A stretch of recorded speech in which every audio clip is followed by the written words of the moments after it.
শুকরিয়া আদায় করো মুসলমান, শুকরিয়া আদায় করো, শুকরিয়া আদায় করো, শুকরিয়া আদায় করো।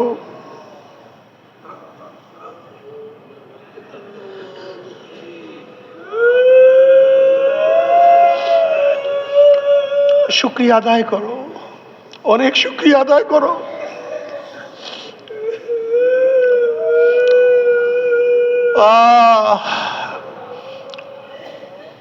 জনাব মুহাম্মদ রাসূলুল্লাহ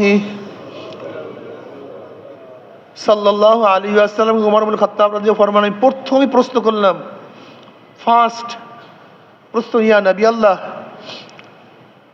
আপনি কি আপনার সমস্ত স্ত্রীদেরকে তালাক দিয়ে দিয়েছেন? এইটা আমার প্রথম প্রশ্ন। নবী আলাইহিস সালাতু ওয়াস বললেন না। যখনই তিনি না বলছেন, আমি আশ্বস্ত হলাম যে না, তালাক দেওয়া হয়নি, তালাক দেওয়া হয়নি। এরপরে আমি জনাব মুহাম্মদ রাসূলুল্লাহ সাল্লাল্লাহু আলাইহি ওয়াসাল্লামকে বিভিন্ন কথা বলা শুরু করলাম। একটা কথা বলি, ইয়া নবী আল্লাহ, আমরা যারা কুরাইশ, আমরা কুরাইশরা সব সময় মহিলাদের উপরে বিজয় থাকতাম। আমরা বিজয় হইতাম, মহিলারা পরাজিত হইত। কিন্তু মদিনায় এসে দেখলাম আনসারী মহিলারা আনসারী সাহাবদের বিজয় অর্জন করে। কথাটা বুঝাতে পারি না। তা আমাদের কুরাইশ মহিলারাও তাদের সাথে থাকতে থাকতে তাদের কিছু অভ্যাস সেরকম চলে আসছে, আলহামদুলিল্লাহ। নবী আলাইহিস সালাতু ওয়াস সালাম এই কথা শোনার পরে হেসে দিলেন। তিনার চেহারার মধ্যে হাসি চলে আসছে। দেখো আমার নবীর শিক্ষা। আমরা শুধু রাগই করি, খেপছি তো খেপছি, রাগ হয়েছে তো রাগ হয়েছে, বকা দিছি তো দিছি, না আর না, অমুক না তমুক না। সব সময় কথা মনে রাখবেন, এই নসিহতটা কিয়ামত পর্যন্ত মনে রাখবেন। এখন যে নসিহত করব কিয়ামত পর্যন্ত নসিহত মনে রাখবেন। রাগ অবস্থায় কোনো সিদ্ধান্ত নিবেন না, সেটা যে সিদ্ধান্ত হোক,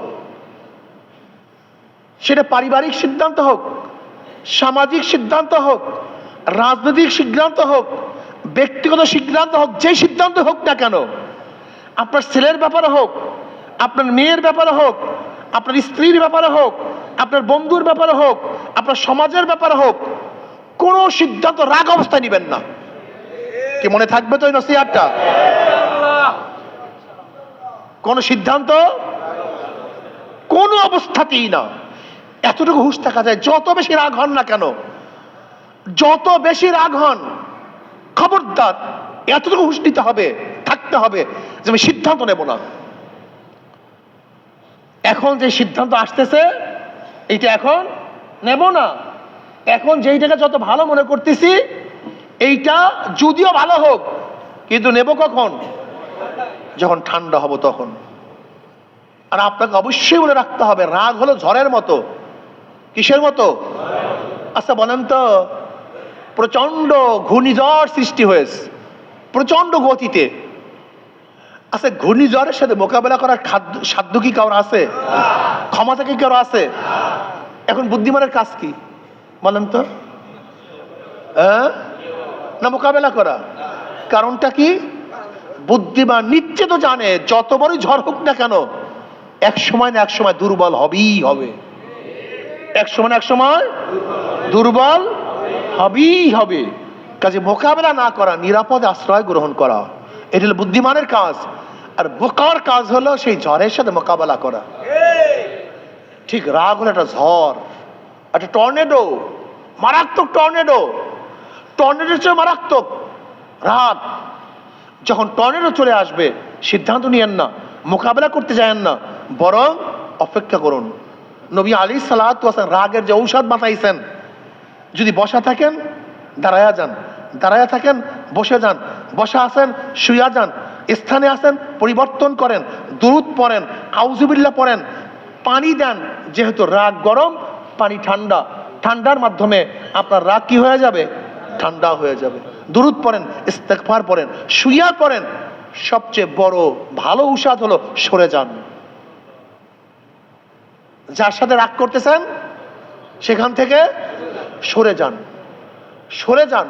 এটা সবচেয়ে বড় ঔষধ, সবচেয়ে ভালো ঔষধ। সেখান থেকে সরে যান। জনাব মুহাম্মদ রাসূলুল্লাহ সাল্লাল্লাহু আলাইহি ওয়াসাল্লাম এই কথা শোনার পরে মিসকে হাসি দিলেন যে আমাদের উপরে এখন আনসারী মহিলারা কি গালেব, তারা বিজয়।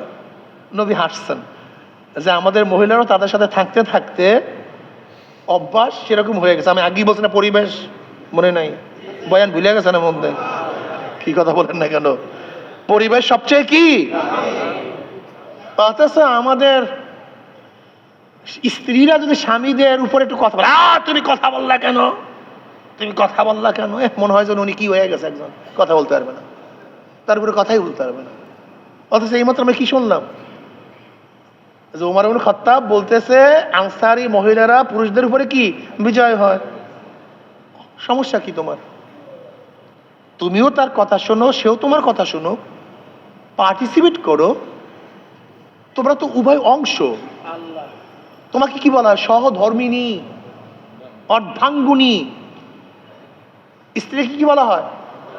কথা বলেন না কেন?